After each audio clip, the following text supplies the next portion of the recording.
والآن مع فقرة علمية نافعة نستمع فيها إلى أحد أساتذتنا الأفاضل الشيخ أبو مسعد عمير حفظه الله، فليتفضل مجزيا مشكورا.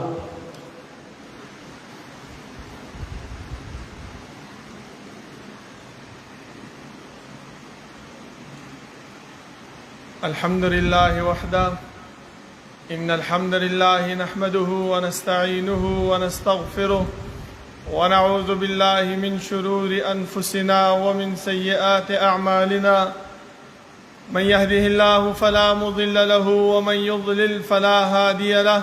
وأشهد أن لا إله إلا الله وحده لا شريك له، وأشهد أن محمدًا عبده ورسوله. يا أيها الذين آمنوا اتقوا الله حق تقاته ولا تموتن إلا وأنتم مسلمون. يا أيها الناس اتقوا ربكم الذي خلقكم من نفس واحدة وخلق منها زوجها وبث منهما رجالا كثيرا ونساء،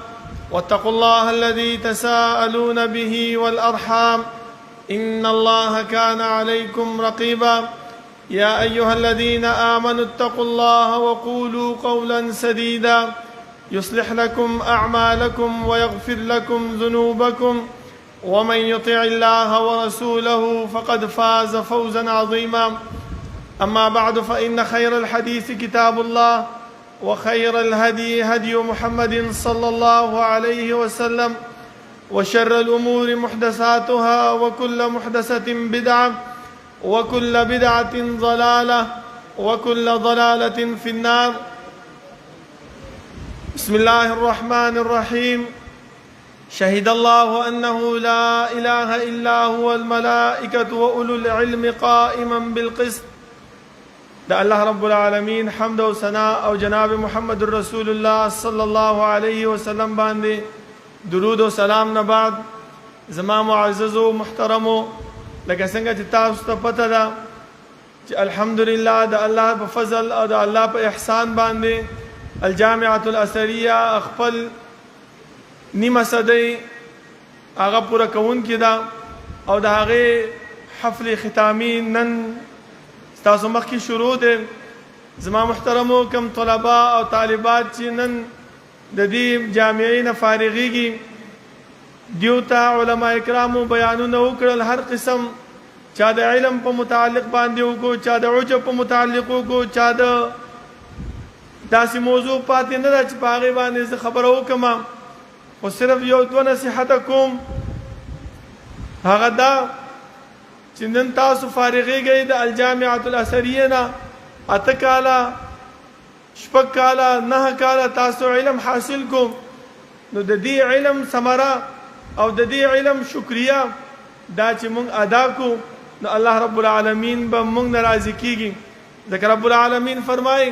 چې لئن شکرتم لازیدنکم،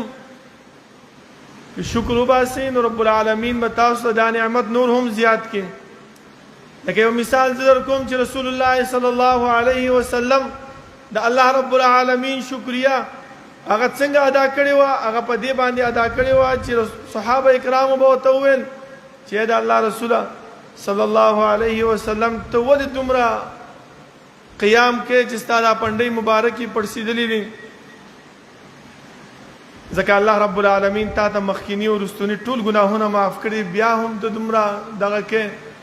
رسول الله صلی الله علیه وسلم جواب واوري، هغه دا ورته ونه ویل چې آو بس څه ضرورت دی ما ته، نه بلکې دا وفرمایل چې افلا اکونو عبدا شکورا، ایا زه د الله رب العالمین شکر گزار بنده نشم؟ نو که چېرته مونږ د دې علم شکریه ادا کوو، نو دا علم چې مونږ کم کړی دی دا به مخې ته خلکو ته رسو، نو هله به د دې شکریه ادا کېږي. زما محترمو، که چېرته مونږ دا علم وکړو او خپل کورونو کې هسې ناستو، یا هم څه کار کولو یا هم څه کسب کولو، هغه هم صحیح ده، هغه هم یو شعبه ده، خو لیکن د دې علم شکریه هغه څه شی دی چې دا کم نسل مخې ته را روان دی، کم خلک چې مخې ته را روان دي پیدا کېږي، کومو فتنو کې چې ننوتي دي، د هغې فتنو نه رایستل او په هغې ته د علم رسول، دا ستاسو د دې علم شکریه ده. زما محترمو، بل چې کوم ځای کې تاسو دعوت کوئ، امامتی کوي خطابت کوي نو زمونږ د والد محترم یو خبره ده چې هر یو بیان کې هغه دا بیانې چې بچو کله چې تاسو کمزې کې بیان کوي کمزې کې خطابت کوي کمزې کې امامت کوي نو د هغه خوا او شا کې چې کم علما دي کم مساجد دي د هغې کم خطیبان دي د هغې سره با خپل تعلق صحیح ساتئ دا نه چې دا اهل حدیث ته دې سره به زه علیک سلیک کوم دا بریلی دی دا دیوبندی دی دا پلانی دی دا پلانی دی دا به خپل کار کوي نه چې د دیو سره ستا تعلق ښه وي ستا دا دین اب مخ په وړاندې ځي زما محترمو او که چېرته ستا تعلق د دیو سره صحیح نه و نو ستا دا دین هغه مخ په وړاندې نه ځي هغه ځي کې به ولاړې هغه ځي کې به ټپې زما محترمو لکه وګورئ رسول الله صلی الله علیه وسلم چې کله مدینې ته هجرت وکړو ټولو کې اولنی کار یې څه وکړو مواخات یې وکړل د مهاجرو د انصارو په منځ کې او بل کار چې څومره قبایلو په دې خوا او شا د مدینه کې که هغه د یهودو که هغه د نورو څه ټولو سره یې معاهده وکړله ولې معاهده وکړله ځکه هغه یهودو دشمنانو خو نه معاهده یې د دې د وجې نه وکړله چې دا دین دا به دې خلکو ته رسو دیو ته به خپل اخلاق پیش کوو دیو ته به خپل هغه عادات پیش کوو نو هله به دا ستا دا خبره منلی کېږي که چېرته داسې نه وي زما محترمو او ستاسو تعلق د هغو سره صحیح نه نو دا دین ستا مخ په وړاندې نه ځي زما محترمو پکار دا دی چې خپل د والد محترم د دې دا خبره په خپل ذهن کې په خپل زړه باندې ولیکو او دې خلکو سره تعلق د خپل د دین د نشر دپاره د خپل د دین د اشاعت دپاره هغه وساتو بل چې چا سره ملاویږو نو داسې طریقې سره ملاو شو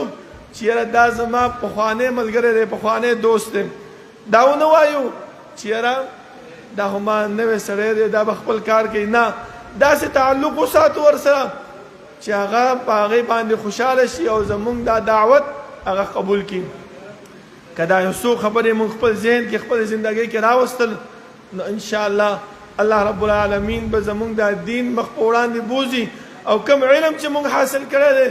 د دې علم شکریه به مونږ څه کو هغه ادا کو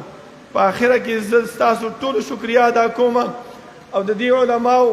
د دې اساتذه کرامو د دې راغلي میلمنو ټولو شکریه ادا کوم چې زمونږ په ورکوټ شانتې دعوت باندې تاسو الجامعة الازهریه ته راغلی او زمونږ د دې پروګرام ښکلام یو په دوچند کړله الله رب العالمین ستاسو د راتګ ستاسو میزان حسنات کې واچوي او الله رب العالمین تاسو ته د دې نه ښه بدلې درکړي او الله رب العالمین ستاسو پریشانیانې ستاسو مجبوریانې ستاسو بیماریانې هغه ختمې کړي چې تاسو زمونږ په خوشحالۍ کې خوشحاله شوئ او دلته راغلی اقول قولي هذا واستغفر الله لي ولكم ولسائر المسلمين والسلام عليكم ورحمة الله وبركاته. جزاك الله خير.